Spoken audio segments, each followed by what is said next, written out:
সুধী বন্ধুরা, land survey education টিভির পক্ষ থেকে আপনাদেরকে শুভেচ্ছা এবং স্বাগতম। আশা করি আপনারা ভালো আছেন।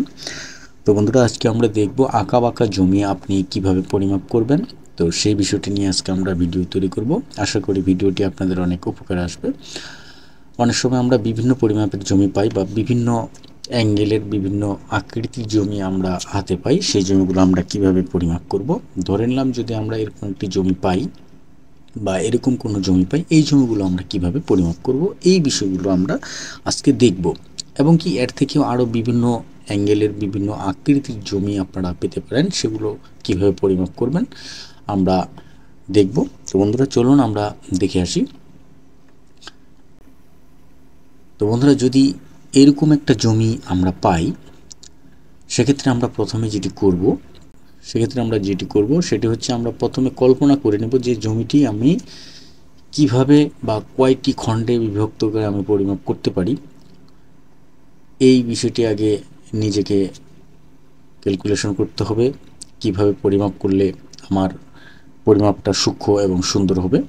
তো এখানে আমি দেখতে পাচ্ছি যে যেহেতু এই জমিটি আমি যদি এদিকে একটি ত্রিভুজ বা এদিকে একটি ত্রিভুজ, দুইটা ত্রিভুজ নেই এবং মাঝখানে একটি আয়তক্ষেত্র তৈরি করি, তাহলে আমার তিনটি পরিমাপ করলে আমার এই জমিটি সুন্দর এবং সূক্ষ্ম একটি পরিমাপ আমি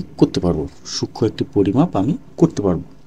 সেক্ষেত্রে আমাকে প্রথমে যেটি আমি করব বা আমাকে যেটি করতে হবে সেটি হচ্ছে যে এখানে একটি ত্রিভুজ আমি আগে কল্পনা করে নেব বা এরকম একটি পরিমাপ আমি করে নেব। এখানে একটি ত্রিভুজ আমি পেয়ে গেলাম।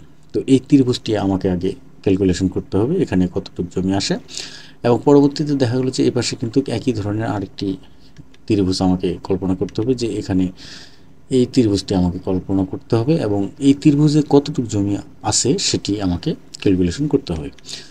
তৃতীয়ত আমাকে এখানে আমি দেখতে পাচ্ছি যে এটি একটি আয়তক্ষেত্রের রূপ নিয়েছে দুপাশে দুটো ত্রিভুজ নেওয়ার পরে। তো এটি আয়তক্ষেত্রের সূত্র প্রয়োগ করে আমাকে এখানকার জমি কতটুকু আছে সেটি তৈরি করতে হবে বা সেটি ক্যালকুলেশন করতে হবে। করার পরে তিনটির পরিমাপ একত্রে করে যোগ করলে যে পরিমাণটি বেরিয়ে আসবে সেটি হবে একেবারে নিখুঁত একটি পরিমাপ। তো বন্ধুরা, চলুন আমরা একে একে দেখে আসি। এবং কি যদি এরকম কোনো জমি আমরা পাই, সেক্ষেত্রে আমাদেরকে যেটি করতে হবে, এই জমিটি দেখেন এদিকটা হচ্ছে চিকন, আবার এদিকটা একটু চওড়া আছে বা মোটা আছে।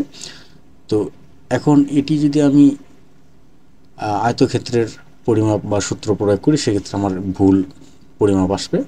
তো এই সমস্ত জমিগুলো কিন্তু আমরা একটি ত্রিভুজ কল্পনা করে এখানে দুটো ত্রিভুজকে বিষমবাহুর যে ত্রিভুজের যে সূত্র হ্যারন্স ফর্মুলা যেটাকে বলে, সেই হ্যারন্স ফর্মুলার সূত্র প্রয়োগ করে আমরা এই পরিমাপটি সূক্ষ্ম এবং সুন্দরভাবে পরিমাপ করতে পারি। তো বন্ধুরা, চলুন আমরা একে একে দেখে আসি কিভাবে আমরা করব। ধরে নিলাম আমরা এখানে একটি ত্রিভুজ পেলাম, এটি হলো 1 নম্বর। আবার 3 নম্বরে আমরা এটি আয়তক্ষেত্র, 2 নম্বরে আরেকটি ত্রিভুজ। তো এখানে আমরা 1টা 2টা এবং 3টা পরিমাপ আমরা করব এই জমিটিতে। 1 নম্বরে একটি ত্রিভুজ, 2য় নম্বরে আরেকটি ত্রিভুজ এবং 3য় নম্বরে এটি একটি আয়তক্ষেত্র হিসেবে আমরা ধরে নেব। আর এরকম জমির ক্ষেত্রে আমরা যেটি করব, দুটো ত্রিভুজ আমরা করে নেব। তো বন্ধুরা, চলুন এখানে দেখুন হ্যারন্স ফর্মুলা ব্যবহার করে কিন্তু আমরা ত্রিভুজের ক্ষেত্রফল বের করতে পারি, যেখানে ত্রিভুজগুলোর বাহু এ বি সি এর মান জানা আছে। আমরা ধরে নিলাম এই যে 1 নম্বর ত্রিভুজটির এটি এই সাইডটি যদি আমরা পাই 50 ফিট এবং আরেকটি বাহু যদি পাই 40 ফিট এবং একটি বাহু যদি পাই 80 ফিট, তাহলে এটি তিনটি বাহু কিন্তু অসমান। এক্ষেত্রে এটি হলো একটি বিষমবাহু ত্রিভুজ। এই বিষমবাহু ত্রিভুজের ক্ষেত্রফল বের করার জন্য আমাদেরকে যেটি করতে হবে সেটি হলো হ্যারন্স যে ফর্মুলা, হ্যারন্সের যে সূত্র সেটি আমাদেরকে ব্যবহার করতে হবে। তো আমরা ধরে নিলাম এ বাহু 80 ফিট এবং বি বাহু 40 ফিট এবং সি বাহু হলো 50 ফিট। তো এই 1 নম্বর ত্রিভুজের ক্ষেত্রফলটি আমরা আগে বের করব। সেক্ষেত্রে আমাদেরকে যেটি করতে হবে সেটি হচ্ছে প্রথমে আমরা অর্ধ পরিসীমা যেটি আছে সেটি বের করে নেব। যেমন এখানে অর্ধ পরিসীমা বের করার যে নিয়ম সেটি অবশ্যই হয়তো আপনারা জানেন বা জানেন না, তবে জানা না থাকলে আজকে আপনি এখান থেকে জানতে পারবেন। তো এখানে এ হচ্ছে 80 ফিট, বি বাহু 40 ফিট, সি বাহু হলো 50 ফিট। সম্পূর্ণ বাহুগুলোর যোগফল যেটি আসবে সেটি হচ্ছে পরিসীমা। এবং এটিকে দুভাগ করে অর্ধেক হচ্ছে, এটি হচ্ছে অর্ধ পরিসীমা। তো আমাদেরকে অর্ধ পরিসীমাটা বের করে নিয়ে সেটি দিয়ে আমাদেরকে কাজ করতে হবে। এই অর্ধ পরিসীমা দিয়ে আমাদের সূত্রটির কাজ। এখন দেখি আমাদের হ্যাডন্স ফর্মুলার যে সূত্রটি সেটি কীরকম। হ্যাডন্স ফর্মুলার সূত্র অনুযায়ী আমরা এখন ক্ষেত্রফলটি নির্ণয় করব। তো এ সমান সমান, এ মানে হলো ক্ষেত্রফল, যদি এ ক্ষেত্রফল সমান সমান, দেখেন এখানে যে সূত্রটি আমরা দেখতে পাচ্ছি এটি হলো হ্যাডন্সের একটি সূত্র। তো এই সূত্রটি অ্যাপ্লাই করব আমরা এখন। আমরা জানি এস এর মান হচ্ছে 85 পেয়েছি। এস কি? এস হচ্ছে অর্ধ পরিসীমা। এবং এর মান আমরা কত পেয়েছি? 80। আবার এস এর মান হচ্ছে 85 অর্ধ পরিসীমা। আবার বি হচ্ছে 40, সি হচ্ছে 50। সি এর মান হচ্ছে 50, মানে সি বাহুটি হলো 50। তো এখানে 85 হচ্ছে অর্ধ পরিসীমা। তো এইভাবে সূত্রটি এখন যদি আমরা ব্যবহার করি সেক্ষেত্রে আমরা যেভাবে আমরা যে ফলাফলটি পাবো একে একে আমরা বুঝতে পারছি যে বিষয়টি আসলে কি হতে যাচ্ছে। এস এর মান হচ্ছে 85, এস এর মান 85 মানে অর্ধ পরিসীমা 85। এখানে 85 মাইনাস 80, যেহেতু এ সমান সমান 80 মানে এ বাহু 80, আবার অর্ধ পরিসীমা 85। আবার এখানে দেখতে পাচ্ছি যে বি বাহুটি হচ্ছে 40 মাইনাস 40, আবার 85 হচ্ছে অর্ধ পরিসীমা, আবার 50 হচ্ছে সি বাহু, সেটি মাইনাস হবে। এইভাবে সূত্রের কাজ সূত্র করবে। সূত্র এইভাবে করতে আমরা পরিশেষে দেখতে পাচ্ছি যে এটির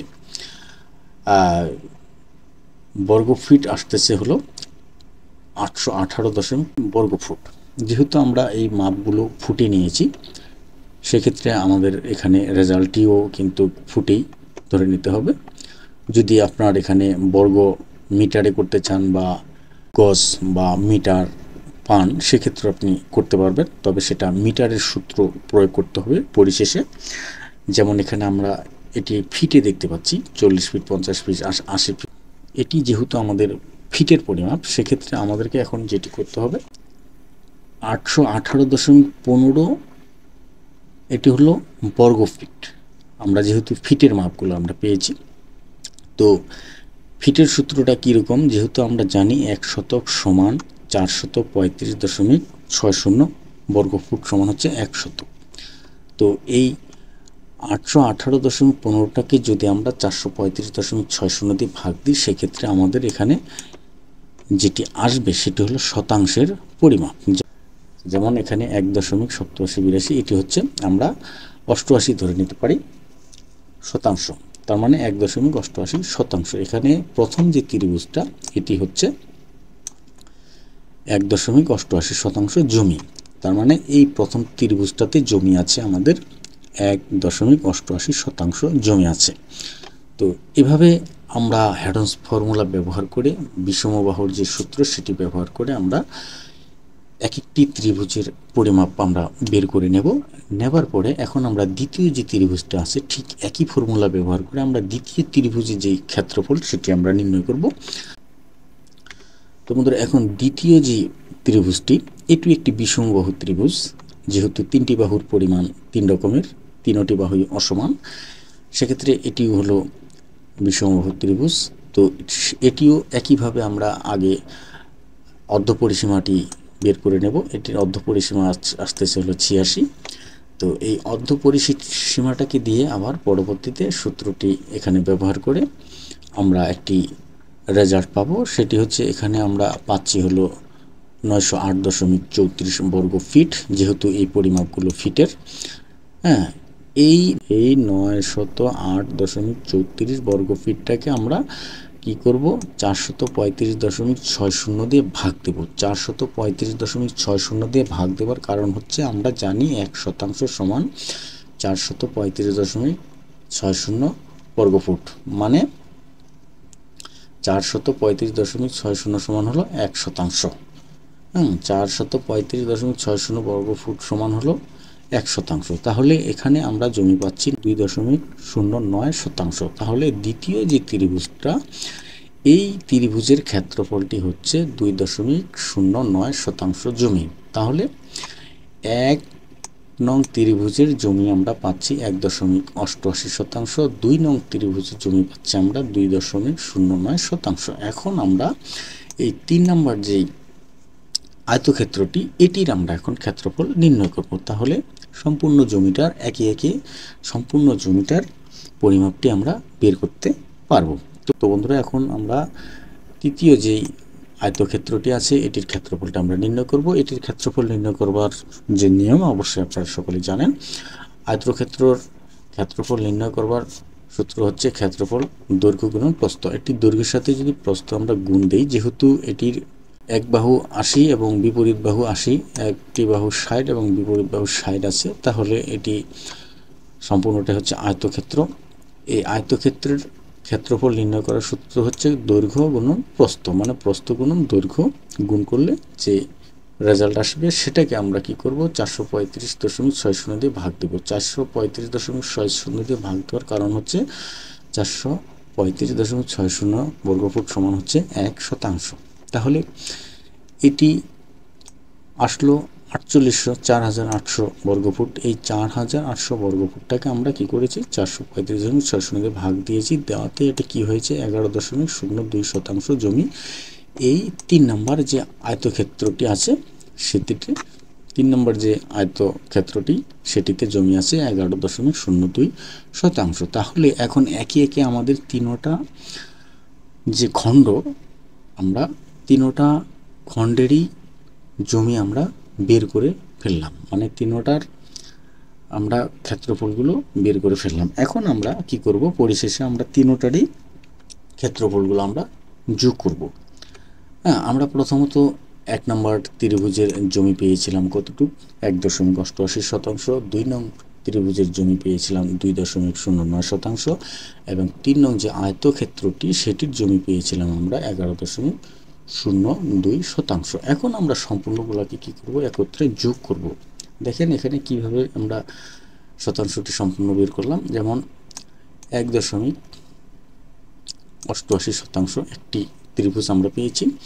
দ্বিতীয় ত্রিভুজটা আমরা এটি পেয়েছি হলো 2.09 শতাংশ এবং তৃতীয়ত এই যে ক্ষেত্রফলটি এটির জমি পেয়েছি আমরা 11.02 শতাংশ। এখন সম্পূর্ণগুলোকে আমরা যদি যোগ করি তাহলে এখানে জমি পাচ্ছি আমরা 14.99 শতাংশ। তাহলে এখানে এই যে সর্বমোট তিনটি খণ্ডকে আমরা এটি কল্পনা করে নিয়ে সম্পূর্ণ জমিগুলোকে আমরা যোগ করে যে ফলাফলটি পেলাম, এখানে সর্বমোট জমি হচ্ছে 14.99 শতাংশ। এই পরিমাপটি হলো একেবারে নিখুঁত এবং সূক্ষ্ম পরিমাপ, এখানে ভুল হওয়ার কোনো সম্ভাবনা নাই। আপনি যদি এইভাবে পরিমাপ করেন তাহলে নিখুঁত পরিমাপটি আপনি করতে পারবেন। তো বন্ধুরা, আশা করি বিষয়টি আপনাদের ভালো লেগেছে এবং ভিডিওটি আপনাদের অনেক উপকারে আসবে। যদি ভিডিওটি আপনাদের ভালো লাগে বা কোনো উপকারে আসে তবে চ্যানেলটি অবশ্যই সাবস্ক্রাইব করবেন, লাইক করবেন, ভিডিওগুলো শেয়ার করবেন। ধন্যবাদ সবাই, ভালো থাকবেন, সুস্থ থাকবেন।